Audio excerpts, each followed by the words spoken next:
అందరికీ నమస్కారం. వైసీపీ నాయకులు మాట్లాడుతున్నటువంటి మాటలు చూస్తూ ఉంటే నాడు పీకల కోసి నేడు నీతులు మాట్లాడుతూ ఉన్నారు. మరి ఈ రోజున వైసీపీ నాయకులు ఉత్తర కుమార ప్రగల్భాలు పలుకుతూ ఉన్నారు. రాష్ట్రాన్ని సర్వనాశనం చేసి ఈ రాష్ట్రంలో అన్ని వర్గాల్ని రోడ్డున పడేసినటువంటి వ్యక్తి జగన్మోహన్ రెడ్డి. నిన్న ఒక స్వయం ప్రకటిత మేధావి, వాళ్ళని మేధావులా ఊహించుకుంటా ఉన్నారు. ఆయన మాట్లాడుతూ జగన్మోహన్ రెడ్డి నిర్ణయాల వల్ల రాష్ట్రం చాలా ముందుకెళ్ళింది, చంద్రబాబు నాయుడు గారు పీపీపీలు తీసుకొచ్చి అనే దాని మీద మాట్లాడుతూ అసలు చేతకానటువంటి మాటలు మాట్లాడుతూ ఉంటే నిజంగా సిగ్గేస్తుంది వాళ్ళని చూస్తూ ఉంటే. వాళ్ళు ఈ రాష్ట్రంలో పుట్టడమే మన దౌర్భాగ్యం. జగన్మోహన్ రెడ్డి గారు క్రిమినల్ మైండ్ మనందరికీ తెలిసినటువంటి విషయమే. ఆ క్రిమినల్ మనస్తత్వమే 5 సంవత్సరాలు రాష్ట్రం అన్ని విధాలా కూడా నష్టపోయింది. ఇవాళ రాష్ట్రాన్ని ఎలా ముందుకు తీసుకెళ్ళాలి, వాళ్ళు చేసినటువంటి విధ్వంసం వల్ల రాష్ట్రంలో ఆదాయం లేదు, ప్రజలకి సంక్షేమ కార్యక్రమాలు అందించాలంటే వనరులు సమకూర్చుకోవాలి, ఒక పక్క యువతకు ఉద్యోగాలు లేవు, ఉద్యోగ ఉపాధి అవకాశాలు కల్పించుకోవడానికి సంస్థలని ఆహ్వానించుకోవాలి. ఇవాళ ఇవన్నీ కూడా చేసుకుంటూ ఒక పక్క ప్రభుత్వ రంగ సంస్థలను కూడా ఇవాళ మొన్న ప్రభుత్వ రంగ సంస్థలో ఉన్నటువంటి భర్తీలన్నీ కూడా పూర్తి చేయడానికి మెగా డిఎస్సి కూడా కండక్ట్ చేసి దాదాపు 16,000 మందికి ఉద్యోగాలు ఇచ్చి, తర్వాత గ్రూప్ 1 గ్రూప్ 2 పోస్టులు తీపిచ్చి, అదే రంగా పోలీస్ కానిస్టేబుల్స్ పోస్టులు తీపిచ్చి ఇవాళ 1000 మందికి ఉద్యోగ ఉపాధి అవకాశాలు కల్పిస్తాం. ప్రైవేట్ రంగం ద్వారా లక్షలాది మందికి దగ్గర 6 లక్షల మందికి ఉద్యోగాలు కల్పించడం, 20 లక్షల మందికి ఉద్యోగాలు కల్పించాలనే లక్ష్యంతో ఇవాళ ఒక పక్క గౌరవ ముఖ్యమంత్రి చంద్రబాబు నాయుడు గారు, యువనాయకుడు నారా లోకేష్ గారు, అలాగే ఉప ముఖ్యమంత్రి వర్యులు పవన్ కళ్యాణ్ గారు చేసినటువంటి కృషి ఇవాళ రాష్ట్ర ప్రజలందరూ కూడా గమనిస్తూ ఉన్నారు. ఇవన్నీ చూసిన తర్వాత వాళ్ళకి ఏం మాట్లాడాలో అర్థం కాక చంద్రబాబు నాయుడు గారి గురించి మాట్లాడుతూ ఉన్నారంటే నిజంగా ఇలాంటి వ్యక్తులు మనం పుట్టడం మన దౌర్భాగ్యం, మన రాష్ట్రంలో రావడం దౌర్భాగ్యం. నిజంగా వాళ్ళు మేము ఒకటే అడుగుతా ఉన్నాం. ఇవాళ మీరు మెడికల్ కాలేజీలకి శ్రీకారం చుట్టింది అన్న ఎన్టీ రామారావు గారు. ఆనాడు మొట్టమొదటి ప్రభుత్వ మెడికల్ కాలేజీలో చదువుకునే అవకాశం కల్పించినటువంటి వ్యక్తి అన్న నందమూరి తారక రామారావు గారు. ఇది అందరికీ తెలిసినటువంటి విషయమే. తర్వాత రాష్ట్రంలో 22 మెడికల్ కాలేజీలని ఆనాడు చంద్రబాబు నాయుడు గారు ఏర్పాటు చేసి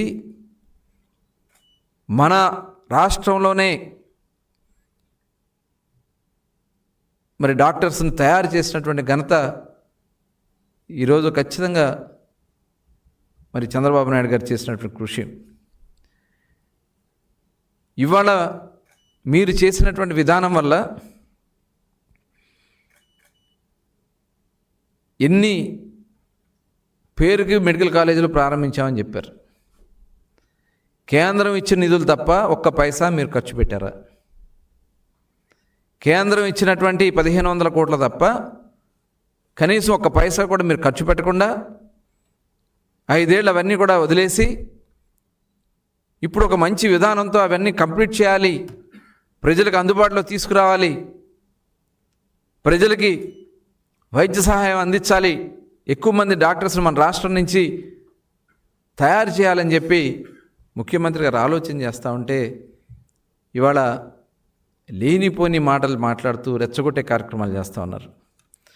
మీరు ఒకసారి గుర్తు చేసుకోండి, తిరుపతిలో బర్డ్స్, టీటీ క్యాన్సర్ ఇన్స్టిట్యూట్ లాంటి ఎన్నో సంస్థలకి మరి ఆనాడు చంద్రబాబు నాయుడు గారు శ్రీకారం చుట్టడం, అలాగే ప్రతిష్టాత్మకమైనటువంటి ఎయిమ్స్, ఇవాళ మంగళగిరిలో ఎయిమ్స్ వచ్చిందంటే అది గౌరవ ముఖ్యమంత్రి చంద్రబాబు నాయుడు గారు చేసినటువంటి కృషి.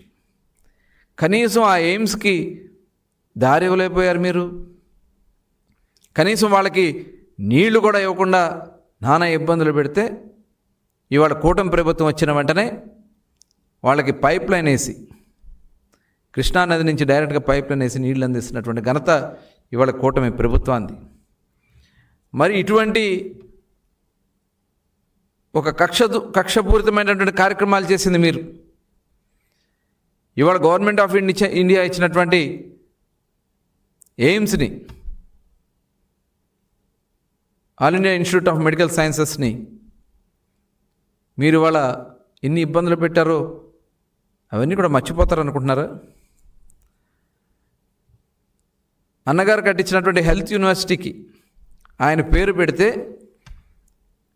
పేరు మార్చడానికి చేసినటువంటి ప్రయత్నం ఇవాళ రాష్ట్ర ప్రజలు మర్చిపోతారు అనుకుంటున్నారా? మీరు చేయలేదు, మీ చేత కాదు, చేసినాటికి పేర్లు మార్చుకోవాలని చెప్పి ఒక దుర్మార్గమైనటువంటి ఆలోచన చేసినటువంటి విషయాన్ని ఈ సందర్భంగా గుర్తు చేస్తూ ఉన్నా. ఇవాళ పేదలకి మరింత మెరుగైనటువంటి వైద్యం అందించాలి, ఈ మెడికల్ కాలేజెస్ అన్నిటిని కూడా కంప్లీట్ చేయాలి, దానికి ఇవాళ ప్రపంచం అంతా కూడా అవలంబిస్తున్నటువంటి విధానం ప్రైవేట్ పబ్లిక్ పార్ట్నర్షిప్. ప్రభుత్వ సంస్థ అది, ప్రైవేట్ వాళ్ళు దాన్ని ఆపరేట్ చేస్తారు. దాన్ని కూడా మీరు రాజకీయంగా మాట్లాడి అవి పూర్తి కాకుండా బెదిరించే కార్యక్రమాలు చేయటం నిజంగా చాలా సిగ్గుచేటు. ఇవాళ మెడికల్ కాలేజీలు పూర్తయితే ఒక పక్క విద్యార్థులు వస్తారు, ఇవాళ మంచి డాక్టర్స్ మన రాష్ట్రంలో తయారవుతారు, ప్రభుత్వం మీద ఒక పైసా కూడా భారం పడదు. ఇవాళ అవన్నీ కూడా కంప్లీట్ చేసుకుని పేదలకు వైద్యం అందించాలనే ఒక పవిత్ర లక్ష్యానికి తూట్లు పొడుస్తున్నటువంటి ఈ జగన్మోహన్ రెడ్డి లాంటి వ్యక్తుల్ని మనం ఈ రాష్ట్రంలో ఉండడం మన దౌర్భాగ్యం. వాళ్ళ కొమ్ము కాస్తూ ఈ కుహనా మేధావుల్ని సిగ్గు లేకుండా చిత్తుగా ఓడగొట్టిన, సిగ్గు లేకుండా మళ్ళీ ఈ రాష్ట్రాన్ని మళ్ళీ తప్పుదారి పట్టించాలని ప్రైవేట్ చేయడం అనేది నిజంగా చాలా బాధ అనిపిస్తూ ఉంది. ఇక్కడ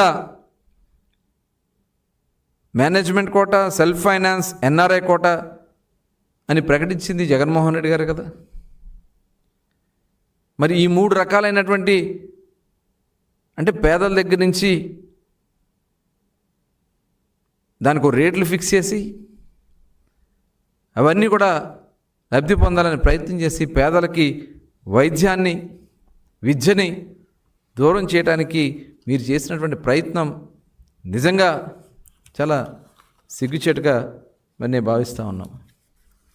అట్లాగే ఇవాళ చూస్తే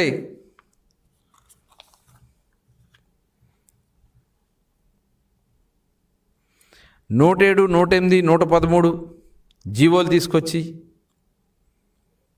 ఆ జీవోల ద్వారా 35% సీట్లు సెల్ఫ్ ఫైనాన్స్ అని, 15% సీట్లు ఎన్ఆర్ఐ ప్రకటించి సెల్ఫ్ ఫైనాన్స్ సీటుకి 12 లక్షలు, ఎన్ఆర్ఐ సీటుకి 20 లక్షలు ఫీజులు పెట్టింది జగన్మోహన్ రెడ్డి గారు కాదా? అంటే మరి ప్రభుత్వ కాలేజీల్లో కూడా మరి ఫీజులు కట్టాలని చెప్పి పెట్టినటువంటి వ్యక్తి జగన్మోహన్ రెడ్డి కాదా? ఇవాళ ప్రభుత్వ భాగస్వామ్యంతో నిర్మాణం జరుగుతున్నటువంటి ఈ కాలేజీలని ఇవాళ ఈ జాప్యానికి కారణం జగన్మోహన్ రెడ్డి గారు కాదా? ఇవాళ ప్రపంచం మొత్తం మెచ్చినటువంటి విధానం పీపీపీ విధానం. ఇవాళ కేంద్రం కూడా ఒక కమిటీ వేసి ఆ కమిటీ ఇచ్చినటువంటి రిపోర్ట్లో పీపీపీ విధానం ద్వారా ప్రభుత్వానికి, ప్రజలకి ఎటువంటి ఇబ్బంది లేదు, ప్రజలకు సేవ అందుతుంది, ఈ విధానం మంచి విధానం అని చెప్పి ఇవాళ కేంద్ర ప్రభుత్వమే ప్రకటించినటువంటి విధానాన్ని ఇవాళ తప్పుపడతా ఉన్నారే. అంటే ఈ రాష్ట్రం బాగుపడటం మీకు ఇష్టం లేదు, ఈ రాష్ట్రంలో పేదలకి వైద్య విద్య అందించడం మీకు ఇష్టం లేదు, పేదలకి వైద్య సేవలు అందించడం మీకు ఇష్టం లేదు, కాబట్టే ఇలాంటి కార్యక్రమాలు మీరు చేస్తూ ఉన్నారు. ఇవాళ ప్రభుత్వం ఇవన్నీ కాడికి కంప్లీట్ చేస్తే రాబోయే సంవత్సరం నుంచి 2 సంవత్సరాల లోపు ఇవన్నీ కూడా పేదలకు అందుబాటులో వచ్చే విధంగా మరి కూటమి లక్ష్యంగా పెట్టుకున్నాం.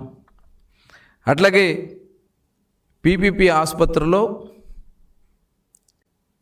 70% ఆయుష్మాన్ భారత్ కిందే లబ్ధి పొందుతారు పేదలందరూ కూడా.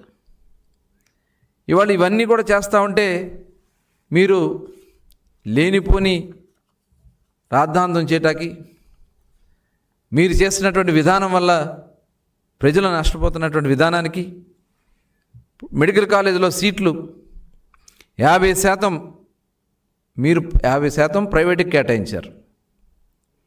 రాష్ట్రంలో అదనంగా మేము 220 సీట్లు అదనంగా తీసుకురాగలుగుతాం ఈ విధానం ద్వారా. దాంట్లో ప్రభుత్వం 110 సీట్లు ప్రైవేట్. కానీ మీ విధానంలో ప్రభుత్వ సీట్లోనే 50% మీరు ప్రైవేట్కి ఇచ్చే విధంగా ఆ జీవోల్లో ఉన్నటువంటి విషయాన్ని నేను గుర్తు చేస్తూ ఉన్నా. అలాగే కేంద్రం కోటాలో 15% సీట్లు ఇతర రాష్ట్రాలకు ఇవ్వడానికి మీరు ప్రతిపాదన పెడితే ఆ 15% సీట్లు మన రాష్ట్రంలోనే ఇవ్వాలని చెప్పి ఇవాళ కూటమి ప్రభుత్వం రాష్ట్రంలో ఉండే విధంగా ఏర్పాటు చేస్తూ ఉంది. అలాగే ఫీజులు మీరు విపరీతంగా రేట్లు పెంచి సెల్ఫ్ ఫైనాన్స్ కింద 12 లక్షలు, ఎన్ఆర్ఐ కింద 20 లక్షలు పెట్టింది వాస్తవం కాదా? ఇవాళ కూటమి విధానంలో ఫీజులు, రిజర్వేషన్లు ప్రభుత్వ విధానాలే అమలవుతాయి. అలాగే నిర్మాణం 5 ఏళ్ళలో 18% మాత్రమే పూర్తి చేయగలుగుతాం. కానీ ఈ పీపీ విధానంలో 10 మెడికల్ కాలేజీలు కంప్లీట్ చేసుకోవచ్చు 2 ఏళ్లలోనే. దాదాపు 1750 సీట్లు మనకి ఇవాళ అదనంగా వచ్చేదానికి అవకాశం ఉంది. నిధులు 1550 కోట్లు ఖర్చు పెట్టారు, కేంద్రం ఇచ్చినటువంటి నిధులు. రాష్ట్రం నుంచి ఒక్క పైసా మీరు ఖర్చు పెట్టలే. ఇవాళ రాష్ట్ర ఖజానానికి భారం లేకుండా కేంద్రం ఇచ్చినటువంటి నిధులతోనే అదనంగా మనం ప్రైవేట్ పర్సన్స్ ద్వారా ఈ బిల్డింగ్లన్నీ కూడా కంప్లీట్ చేసి కొంతకాలం వాళ్ళు మేనేజ్ చేసి తిరిగి మళ్ళీ ప్రభుత్వానికి ఇచ్చే విధంగా ఈ విధానాన్ని మీరు ఏ రకంగా అబ్జెక్షన్ చేయగలరు? అలాగే పీజీ సీట్లు కేంద్రం ఇచ్చిన 700 కోట్ల రూపాయలు పీజీ సీట్లు నిధుల్ని దారి మళ్లించారు.